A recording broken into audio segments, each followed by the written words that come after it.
चिमणी गेली चांदोबा आना, चिमणी गेली चांदोबा आना, निज निज रे तान्या रे बाळा.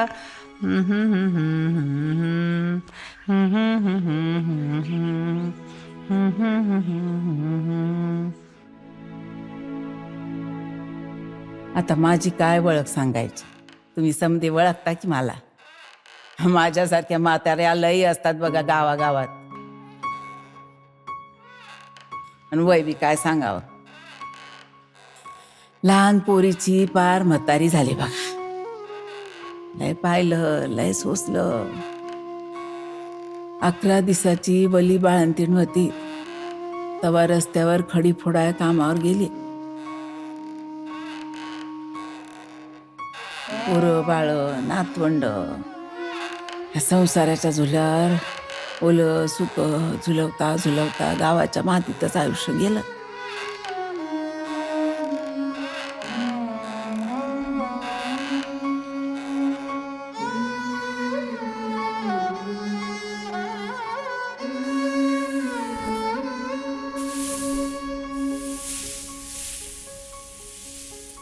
शिकायची खूप इच्छा होती. समदे म्हणतात मुली गणितात कच्च्या असतात, पण मी लई पक्की होती. पटापटा हिशेब मांडायची, पण घरच्या परिस्थितीचा हिशेब काय मांडता आला नाही बघा. शाळा सुटली आणि घरच्यांनी लग्न लावून दिलं. मग काय, सारवणाचं पोतीरं, अंगणातली कपड्यांची दोरी, चुली खालचा निखारा, स्वयंपाकघरातल्या उजेडाचा कवडसा, धुराचे आकार आणि घराची वेस, यात सगळ्या माझ्या सोबती झाल्या. आता संसार आपलाच की. सुरुवातीला करायची मी विचार स्वतःबद्दल, स्वतःच्या स्वप्नांबद्दल, पण हळूहळू सगळंच निष्ठत गेलं. आता तर अजिबात वेळच गावत नाही. समद्यांच्या आधी उठते सकाळी 5 वाजता आणि सगळ्यांच्या मागून निचते रात्री 10 वाजता.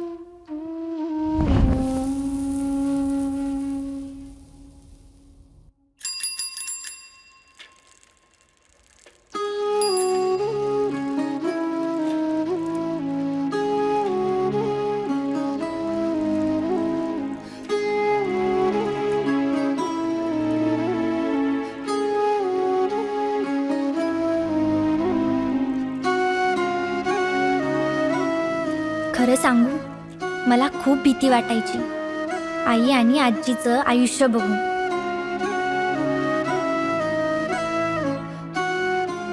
मी इंटरनेटवर पाहते जगभरातल्या बायका कसं मोकळं जगतात, काम करतात, पैसे कमवतात, स्वावलंबी होतात. मला कधी त्यांच्यासारखं जगता येईल, सारखं मनात हाच विचार घोळत राहायचा.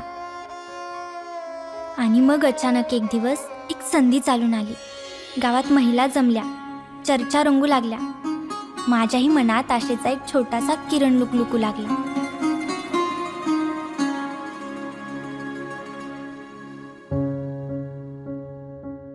संधी तर लय बेस होती,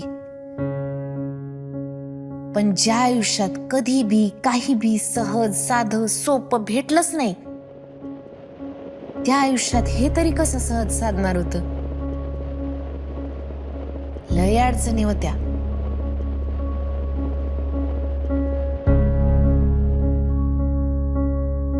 काय बाई, शेती किती आहे घरची, असं कोणी बी विचारलं तर उत्तर देताना आम्हा बायकांना मोठा अभिमान वाटतो. पण खरंच घरची शेती म्हणजे घरच्या महिलेची शेती असती का? आता हेच बघा की, यंदा जेव्हा गावात फार्मर कप आला तेव्हा आम्ही घरच्यांना म्हणलं की आम्ही बायका स्पर्धेत उतरणार, गट शेती करणार, आम्हाला फक्त 1 एकर शेती द्या. तेव्हा काही महिलांना तर जमीन भेटली, पण काही जणींच्या घरच्यांनी साफ नकार दिला.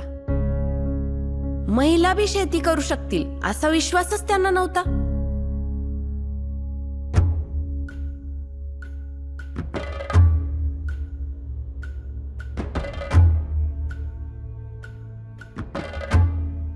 शेतीत एक नाही 10 संकट असतात, पण महिला शेतकऱ्यांसाठी 10 नाही तर असतात 11. कारण आमची लढाई तर जमीन मिळवण्यापासून सुरू होती.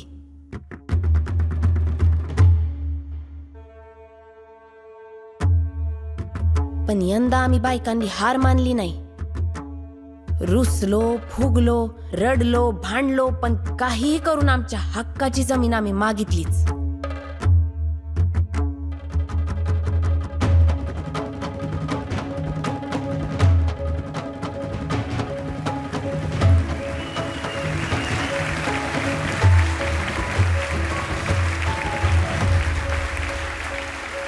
काही महिलांनी तर खूपच हिंमत दाखवली.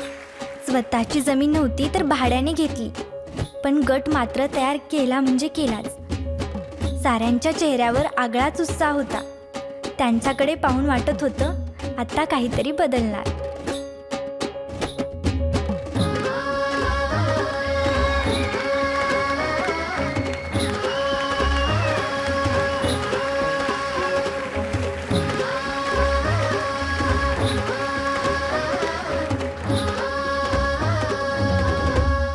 आज पतूर गावातल्या बायांनी कधी एकट्यानं गावाची एसपी वलांडली नव्हती. लहानपणी बाप सोबत असायचा, मग भाऊ, मग नवरा आणि मग पोरगा. पर जेव्हा निविष्ठा खरेदीची येळ आली ना, तेव्हा साऱ्या बायका एका सुरात बोलल्या, आपणच जाऊ की समद्या मिळून. त्या दिवशी तो जुना वळखीचा रस्ता पार नवा वाटायला लागला.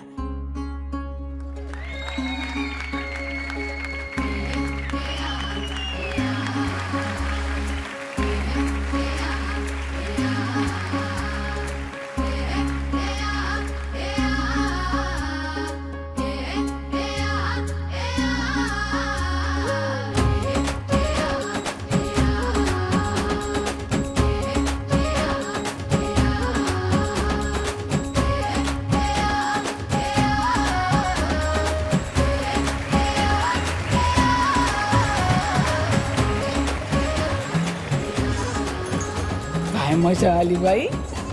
तो दुकानदार तर आम्हाला पाहून खुर्ची सोडून उभाच राहिला डायरेक्ट. त्याला वाटलं बाया मोरच्या बिरच्या घेऊन आल्या का काय दुकानावर. मीच त्याला म्हणलं, मोरच्या बिरच्या काय नाही बाबा, आम्ही माल खरेदी करायला आलोय समद्या. मग लागला की तू पोपटासारखा बोलायला. वय ताई, हो ताई, होय की ताई, वय वय ताई, देतो की डिस्काउंट, काय अडचण नाही. पहिले बसा की. चहा, बिस्किट, पोहे पोहे चालतील का? सांगा काय मागू. आम्ही म्हणलं मागव की सगळंच, त्याला काय होतंय. चहा बी घेतला, बिस्किट पण खाल्ली आणि पोहे पण. आणि मग निघाला खरेदीचा विषय. आधी तो बोलला 5% डिस्काउंट, आम्ही बोललो 10. मग तो बोलला चला ठीक आहे 10. आम्हाला वाटलं हा तर लवकरच तयार होतोय. मग आम्ही बोललो 15.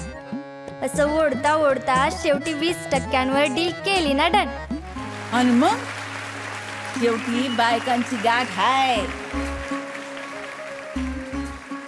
बर का. आता तिथं बाजूलाच साड्यांचं दुकान होतं. आता बायका कुठं ऐकतात आहे. समद्याने मिळून एका रंगाच्या एका पोताच्या एक सारख्या साड्या घेऊन टाकल्या लागलीच. आमच्या गटाची साडी म्हणून.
आम्ही बी काही माग हटलो नाही बघा. सगळ्या एसओप्या शिकले. कुठली बी एसओपी विचारा, झोपेतून उठून बी सांगते की नाही बघा धडाधडा.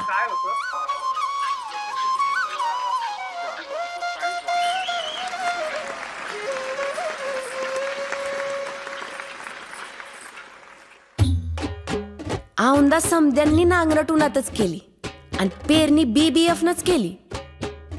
आणि फवारणीच्या वेळी उभ्या जन्मात ज्यांनी कधी पंप हातात घेतला नव्हता त्या बायांच्या अंगात एवढी ताकद आली की मोठाले पंप उचलून तासाभरात अख्खं शेत फवारून टाकलं. आणि सर्वात कमालीची गोष्ट म्हणजे कधी वाटलंच नव्हतं की आपल्याही हातात ट्रॅक्टरचं स्टेअरिंग येईल. पण आमच्या गटातल्या महिलांनी तर ट्रॅक्टरसुद्धा शिकला. आता जेव्हा ट्रॅक्टरवरून आमच्या गटाची स्वारी निघते ना, तेव्हा सारं गाव आमच्याकडे तोंडात बोटं घालून पाहते आणि आम्हाला खूप मज्जा येते.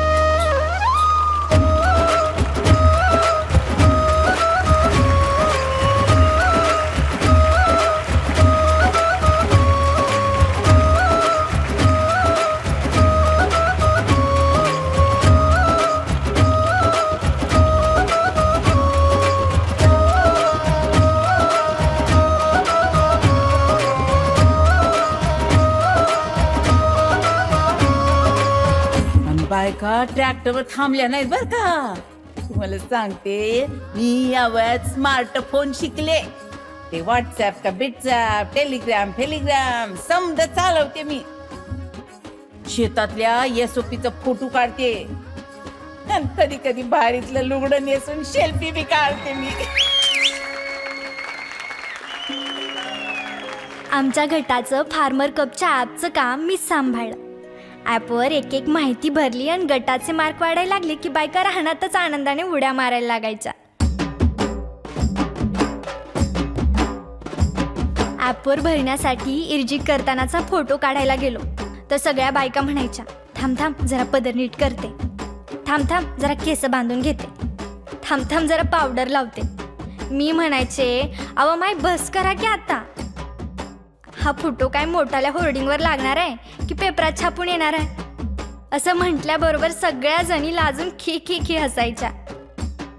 तेव्हा त्यांच्याकडं पाहून खूपच भारी वाटायचं कुठं होत्या या बायका आजपर्यंत, याच गावात. मग दिसल्या का नाही डोळ्यानं, कुठं लपून बसलं होतं हे असं मोकळं हसणं.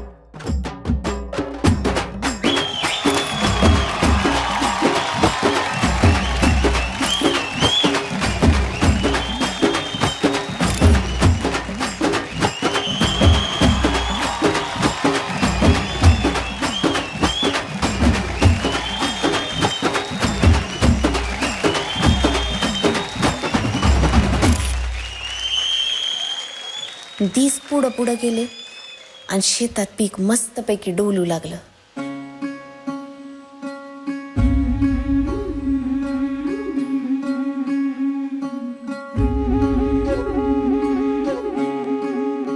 आमचं फक्त शेतच फुललं नाही तर जगणं बी पार खुलून गेलं. गटातल्या कुणावर बी संकट येऊ दे, सारा गट मदतीला धावून यायचा.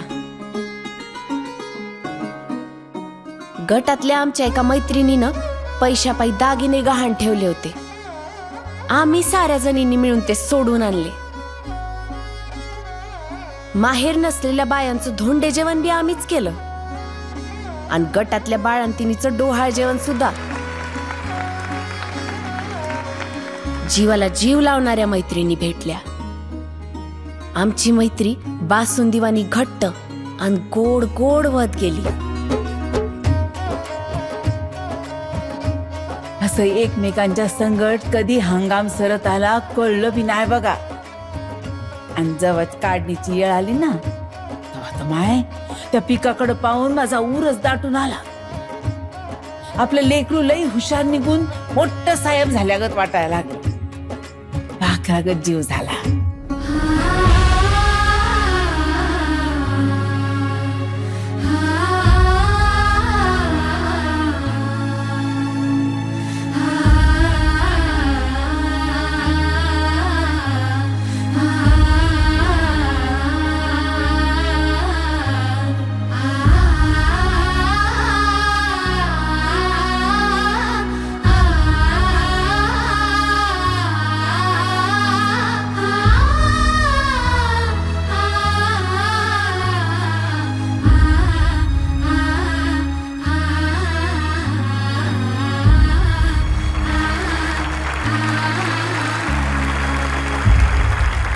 माझ्या शेतात मक्याचं उत्पादन किती निघालं माहितीये?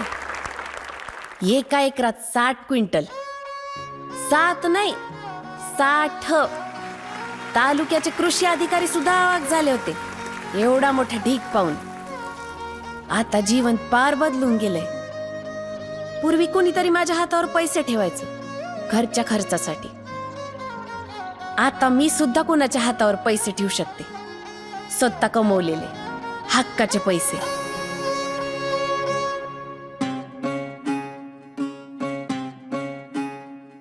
ही काय फक्त आम्हा तिघींचीच कहाणी नाही बर का, आमच्यासारख्या हजारो बायकांची कहाणी आहे.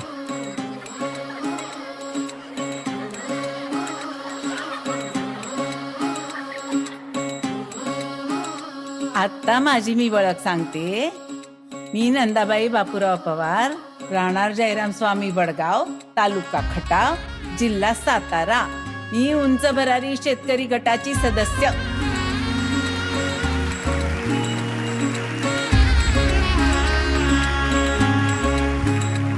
नमस्कार, मी स्वाती विठ्ठल कदम, राहणारा कुलगाव, तालुका माढा, जिल्हा सोलापूर, वसुंधरा महिला शेतकरी गटाची निमंत्रक आहे.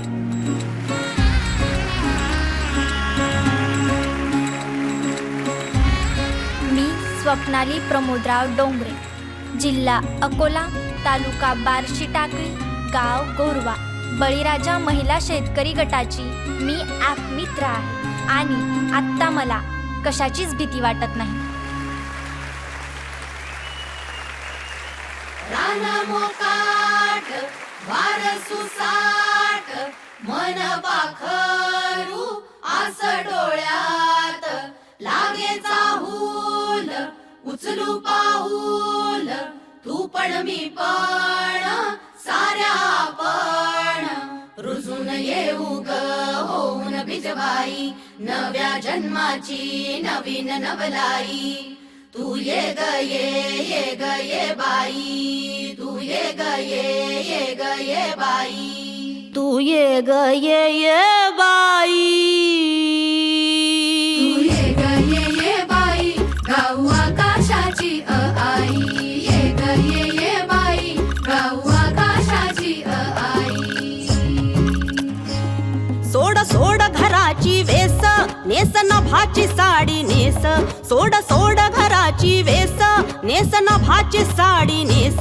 घे तुझा तुला अवकाश, घे मुक्त मोकळा श्वास. सांग तूच तुझी कहाणी, तूच उभी तू बहिणाई या विशाल गगनावरती. तू निळ्या नभाची शाई, तू निळ्या नभाची शाई. तू ये ग ये बाई, गाऊ आकाशाची आई. ये ग ये बाई, गाऊ आकाशाची आई. ये अंगणात जराशी बांधवारा तू पदराशी. ये अंगणात जराशी बांधवारा तू पदराशी. घे स्वप्न नवे उराशी, बिर गगनात जराशी. तू मला नवी ग तुला बांधू हाताचा गजुला. होई उडण्याची मग घाई, झोका उंच नभात जाई. तू ये ग ये बाई, गाऊ आकाशाची आई. ये ग ये बाई, गाऊ आकाशाची आई. ओ कर घोडी चूक भूल जराशी थोडी. नाच ढोल जाऊ दे तोल, अग हो की जराशी वेडी. अगं हो की जराशी वेडी, हो की जराशी वेडी. तू मटक जराशी भटक धर पटक बंद हे झटक नको जपू जाऊ दे तूच ग तुझी खरी कमाई. तू ये ग ये बाई, गाऊ आकाशाची आई. ये ग ये बाई, गाऊ आकाशाची आई. ये ग ये बाई, गाऊ आकाशाची आई.